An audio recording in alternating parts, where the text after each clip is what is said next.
Yo, what's good, everybody? Next, your name, Amolytics. Happy Wednesday. Once a day, July 2nd. I'll give a little recap of yesterday. Yesterday, I did not post a video, but I did post on my IG. Follow that if you get a chance at Next Gen Amolytics on there. But we went 3 for 5. Yandy did not come through. He was the number one. So that sucks there. He got walked once and then got intentionally walked in the bottom of the 10th there. I want to say, no, actually ninth. It was the bottom of the ninth. He got intentionally walked there. So that was his last at bat. Then Seager, it was Simeon who got a hit there against the Baltimore bullpen. And then Seager got a double against the starting pitcher, Young, who we were attacking. And then we had Steer from Cincinnati. That game got suspended. They finished it today. He ended up homering today. So our number 4 hit there, and then Muncy didn't get a hit against Smith. The Dodgers got to Smith as I expected. He was out of there earlier in the game. However, Muncy didn't get it done. It sucks when we attack him. We're essentially attacking a pitcher when we do this. Not so much the hitter, but the starting pitcher. And so it sucks when they do get, shelled and we don't get nothing from it. But yeah, those were the top 5 for hits, and then Marte did not get a homer against Birdsong. I was attacking him because he's bad, against lefties, gives up a bunch of power. McCarthy, the right fielder,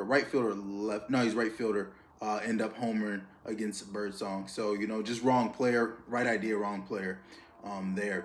With these though, I will say, like, I parlay them top 3 and then parlay the top 5. But if you been round robining these since we started, I want to say maybe 2 days since I started, about a month ago now, a little bit over a month ago, you've hit every day.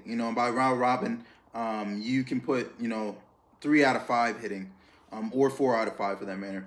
But I know for sure, for a fact, 3 out of 5. You've only missed maybe 2 days in this past month, and you do that. It's just essentially any combo of these players getting a hit, you win. Just 3 out of the 5. And then you also, as I said, you can also do 4 out of 5 or parlay it 5 out of 5 too. Just want to let that be known. But starting out today, to speak, I like Sal Frelick of Milwaukee going against Tidwell of the Mets. Tidwell, younger pitcher, has looked overwhelmed, in his few starts that he's had so far. Giving up a 4 whip to lefties. That's a small sample size. I will give you that. Small sample size, but a 4 whip to lefties, a 10.09 FIP, which is, crazy. He's played against, let me pull him up here. He might have had an opener his last game. It's looking like. But he's faced, St. Louis, Philly, and Pittsburgh. Has went less than 4 innings in each. Gave up 7 base runners against Pittsburgh, 7 against Philly, and then 12 against St. Louis. You got Frelick at the top of the lineup here.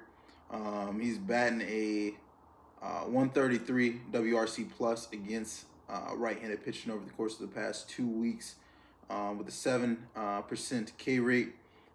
With him being at the top of the lineup there, I like him to he's going to have a whole bunch of bats against this Tidwell kid. So every time that lineup turns over, he's going to get to see him again. I fully expect them to get to him. The lefties that they got in there, they got Yelich, Frelick, as I mentioned. I want to say Durbin possibly might be a lefty there. And Collins, I want to say Collins is a lefty as well. That they got in that lineup. With them starting with Frelick, I like him to get to Tidwell here, as well as the Brewers in general. They've been batting pretty well. Moving forward, I like Cam Smith of Houston. He's out in Colorado, going against Gomber. Colorado's always a ballpark that you want to aim towards, when you're looking for hits or looking for home runs too. But Gomber, is giving up a 173 whip, two righties with a 663 FIP, which is really high as well. He's only had 3 starts this year. Went 5 against Atlanta 2 weeks ago, about 3 weeks ago. Went 5 and only gave up 3 base runners there. Atlanta hasn't been necessarily a good offensive team this year. Got shelled against Arizona, giving up 13 base runners, 9 earned, 3 home runs there. Pitched well against the Dodgers, I would say. Didn't make it 6 there. He may be on a pitch limit here. He's only, the highest he's went is 81 pitches against Arizona, but he gave up 5 base runners against the Dodgers last week. I like this for Cam Smith. Over the course of the past 2 weeks, he does. So the numbers here, I'll explain the numbers and then I'll explain my logic behind his numbers. So he has a 73 WRC plus, 100 is average, and a 33% K rate. However, to put it in context, the lefties that he's faced recently were Ranger Suarez, who's been probably the best, left-handed pitcher in the league this year. And then you also have Sanchez. So that Philly series, Christopher Sanchez, 2 top lefties he went against in the past 2 weeks. But besides that, on the year and the past 30-day splits that I looked at, he's batting really well against left-handed pitching, and so I like this for him out in Colorado, and over the course of the past 2 weeks, but week as a whole, been batting pretty good. I'll pull up his game log real quick. He's had 2+ hits in his last 4 out of 5 games. Again, Colorado's a ballpark, that you're looking to aim towards, and that hits are going to drop. Houston's been pretty good against left-handed pitching, on the course of this year. So I fully expect him to get to Gomber, but him as well. He's slotted in the 4 spot here. So, with Pena out, they moved him up to 4. I believe like 2 to 3 games ago was his first game at the 4 slot. So I like this for him, rookie that's, seeing the ball well. And as I mentioned, the last 4 out of 5 games with 2+ hits. I like that against Gomber. Next up, I got Spencer Steer doubling back here. He's going against, it's going to be a bullpen game for not Philly, but Boston. They're starting out with Bernardino, I believe, a lefty, to get those lefties at the top of the lineup with Friedel and I want to say who else? Lux is up there. And then you got righties being McLean and Eli De La Cruz. So he's in there to get the lefties. I don't think he's in there long. Either way, I still would like Steer against him too. But they have, according to RotoWire, that Criswell is going to be the main arm here. So I like this for Steer. Criswell's been bad this year. He doesn't have much of a sample size. So I took, his whole year against righties. He has a 2 whip against righty with the 829 FIP, which is extremely high. Steer over the course of the past 2 weeks against right-handed pitching has a 228 WRC plus, 15% K rate. I don't like where they have him slotted. I don't know why he's batting. I want to say he's batting 7th right now. So I don't necessarily like that. I wish he was up in the lineup a little bit more. But I do think he should see, he's either 6th or 7th in the lineup. So don't let me misspeak on that.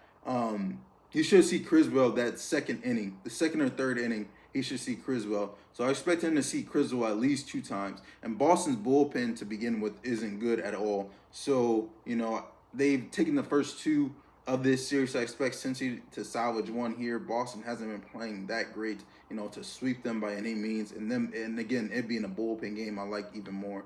So I like this for Steer here.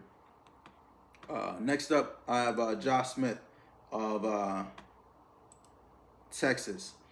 This is more of an attack towards the pitcher. I believe, against Sugiyano. That's who you're going against. Baltimore here. Series is split, game to win the series here. And I like Smith at the top of the lineup. 45 WRC plus against right-handed pitching in the course of the past 2 weeks. 15% K rate. I'll get into that as well. Give you my logic on picking him. And this weekend, I've got a 146 whip against left-handed hitters, and then a 746 FIP, which is extremely high. Sogiano, last 4 games I'll speak to. Gave up 10 base runners against Tampa Bay at home. Gave up 10 base runners against the Yankees 2 weeks ago. Gave up 8 base runners against the Angels, and then gave up 10 base runners against the Athletics. That's his last 4 starts, and giving up three earned runs 3 times, and then 7 earned runs last week against Tampa Bay. He has given up a home run in 3 out of the 4 games. I like this for Smith because his splits from home to away are drastically different. Has a 327 batting average at home versus 236 away. That speaks to that lower WRC plus that I just mentioned. They were on a road trip the first half of that 2 weeks, and then he got it together. But that road trip, kind of did his numbers bad there. He got it together against Seattle, which they started a series against them at home last Friday, in which he got a hit. All 3 games there, 2+ and 2 out of the 3. And then this series, did not get a hit on Monday against Baltimore. Went 1 for 5 yesterday against them. Again, I expect Texas to take this series, and starting out with him at the leadoff spot against Sogiano, who pitches to contact, doesn't have a high K rate, doesn't have a high walk rate either. So he's literally pitching to contact, and balls are getting put into play. So I like Josh Smith here to lead it off against Sogiano, and he has Seager behind him. I know, Baltimore would rather pitch to Smith, than to pitch to Seager. You're not gonna walk past Smith to get to Seager. So I fully expect them to pitch to him here, and he should be in a spot to get a hit against Sogiano. Last up, I like Gurriel of Arizona going against Landon Rupp of San Fran. Rupp really struggles with righties. There's only 2 in the Arizona lineup, being Gurriel and Suarez there. So, and I think they're both slotted 5th and 6th in the lineup. So you'll see them back to back. Rupp against righties has a 164 whip and a 3 FIP. So he's not really giving up many home runs here by any means. So it's not really a home run play at all. But just to put it, put it in contact, put it in play. I'm talking about put it in contact.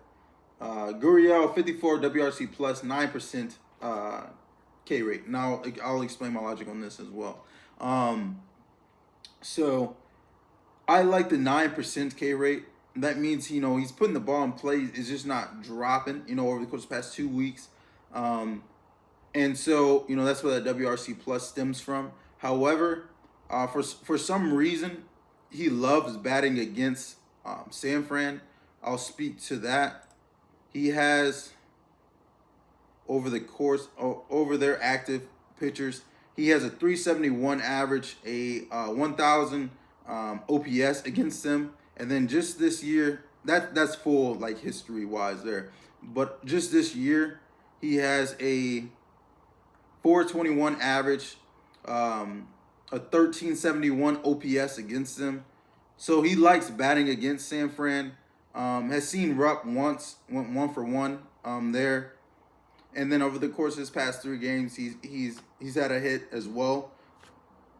So I like this. I like this for Gurriel and Suarez, to be honest.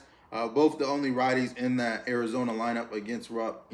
So 7 out of the 9 are going to be lefties for them. Who Rupp pitches, decently well against lefties. Let me look at his splits real quick to give you a little explanation. And he also, I like this because also Rupp, he's given up a batting average of 276 on the road versus a 238 at home. So that, San Fran is one of those pitcher-friendly ballparks. So when he gets away from there, he's kind of slightly, a little worse there. But against lefties, he has a 226 average, but righties, He has a 296 average given up. So he's almost giving up a 300 average to righties here with a reverse split. So I like this for Gurriel and Suarez.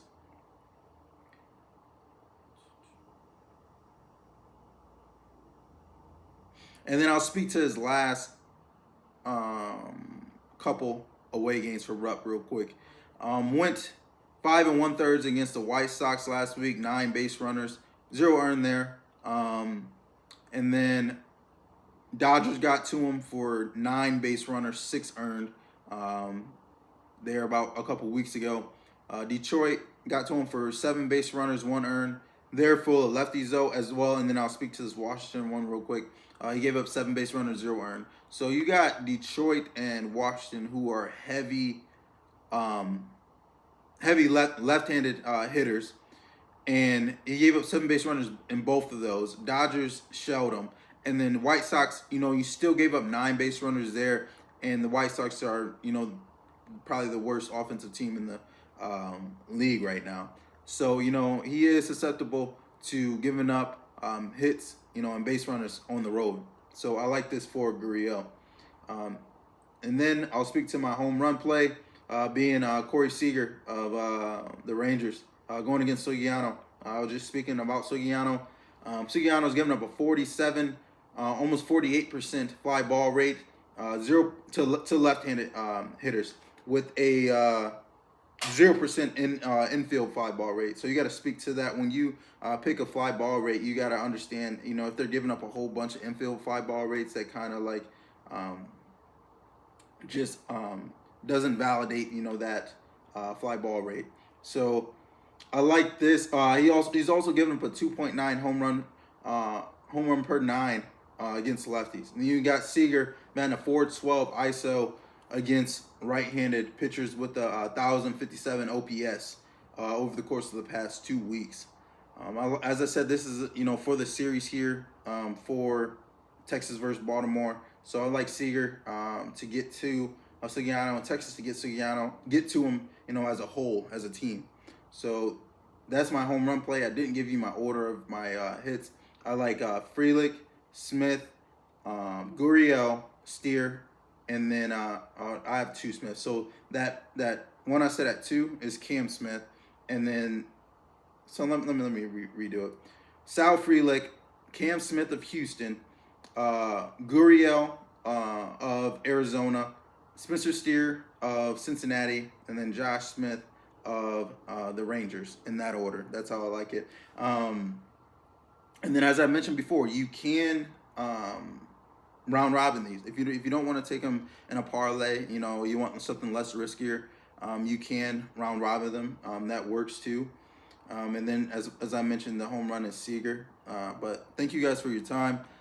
If you want to be notified when I post, please subscribe and turn on your notifications. Like, comment, share. As I mentioned before, some days I might not be able to post on here. I'll post on my IG. Follow that at NextGen Amolytics. See you guys. Let's get this money.